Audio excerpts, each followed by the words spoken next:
আওয়ামী লীগ নেতৃত্ব সবসময় জিয়াকে বঙ্গবন্ধু হত্যার দায়ে অভিযুক্ত করে বিবৃতি দেয়, যদিও বিএনপি নেতৃত্ব বঙ্গবন্ধু হত্যায় জিয়ার হাত থাকার কথা অস্বীকার করে।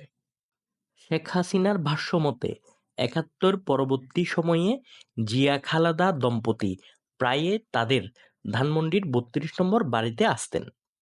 ৭৫-এর ১৫ই আগস্টের পট পরিবর্তনের পর থেকে বিদেশে থাকা শেখ হাসিনা ৮১ সালে দেশে ফেরেন এই জিয়ার আমলেই। শেখ হাসিনা দেশে ফেরার কিছুদিন পর চট্টগ্রামে এক ব্যর্থ সামরিক অভ্যুত্থানে নিহত হন জিয়া। জিয়ার মৃত্যুর পর বিএনপির নেতৃত্বে আসেন খালেদা জিয়া। এরশাদ বিরোধী আন্দোলনের সময় খালেদা জিয়া ও শেখ হাসিনার মধ্যে ঘনিষ্ঠ সম্পর্ক ছিল। তখন তাদের দুজনের প্রায়ই দেখা সাক্ষাতের ছবি মিডিয়াতে খুব ফলাও করে প্রচার করা হতো। ১৯৯৩-তে খালেদা জিয়ার বড় ছেলে তারেক জিয়ার বিয়েতে উপস্থিত হন শেখ হাসিনা। তখন শেখ হাসিনা প্রধান বিরোধী দলীয় নেত্রী এবং খালেদা জিয়া প্রধানমন্ত্রী। নবদম্পতির সাথে হাসিনার হাস্যোজ্জ্বল ছবি ছিল সে সময়ের টক অব দ্য কান্ট্রি। ২০০১-এ আওয়ামী লীগ সরকার গণভবন শেখ হাসিনার নামে বরাদ্দ দিলে তৎকালীন প্রধান বিরোধী দল বিএনপি এর বিরোধিতা করে। পরে ২০০১-এর তত্ত্বাবধায়ক সরকার গণভবনের বরাদ্দ বাতিল করলে শেখ হাসিনা গণভবন ত্যাগ করেন। গণভবন থেকে চলে যাওয়ার সময় হাসিনা বলেন খালেদা জিয়াও যেন তার সেনানিবাসের বাড়ি ছেড়ে দেন। ২০০১-এ বিএনপি সরকার গঠন করার পর ১৫ই আগস্ট খালেদা জিয়ার জন্মদিন উদযাপন শুরু হয়।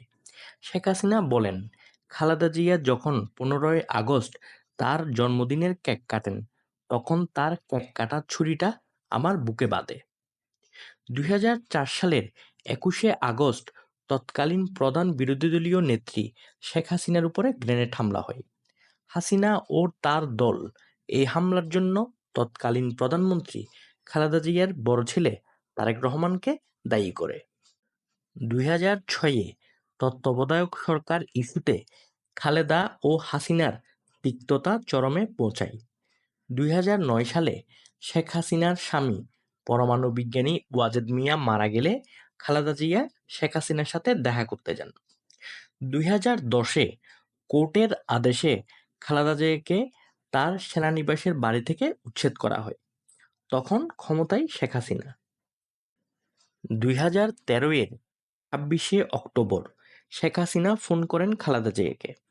সেই ফোন আলাপে দুজনের মধ্যে বিভিন্ন বিষয়ে উত্তপ্ত বাক্য বিনিময় হয়। ২০১৩-এর ডিসেম্বরের শেষের দিকে খালেদা জিয়ার গুলশানের বাসভবনের রাস্তা ৫টি বালুবোঝাই ট্রাক দিয়ে আটকে দেওয়া হয়। খালেদা জিয়া বাসভবন হতে বের হতে চাইলে পুলিশ তাকে বাধা দেয়।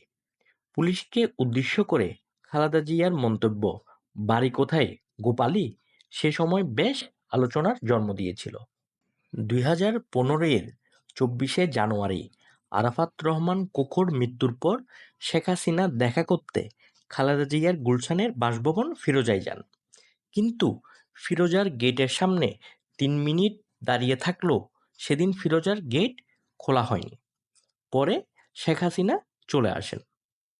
৫ই আগস্টের পট পরিবর্তনের পর বিদেশে থাকা শেখ হাসিনা ও অসুস্থ খালেদা জিয়ার মধ্যে আর কখনো দেখা হবে কিনা সেটা হয়তো সময়ই বলবে।